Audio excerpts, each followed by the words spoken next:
ज़िंदगी में कुछ लोग ऐसे भी होते हैं जिनसे बात करके सुकून मिलता है, जिनसे हमारा कोई ज़ाती मफाद नहीं जुड़ा होता,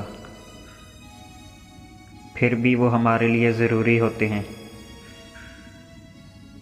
अंधेरी शाम में किसी चमकते हुए सितारे की मानद, जिनके वजूद की रोशनी हमारी ज़िंदगी के अंधेरे रास्तों को मनव्वर करती चली जाती है।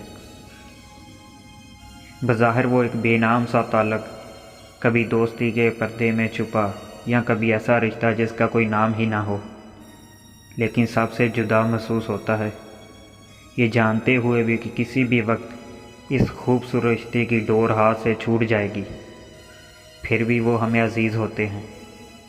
एक ऐसा रिश्ता जिसे हम खोना भी नहीं चाहते और कोई नाम भी नहीं दे पाते। होते हैं ना ऐसे खूबसूरत लोग जो दिल के कोने में खामोशी के साथ जगह बना लेते हैं।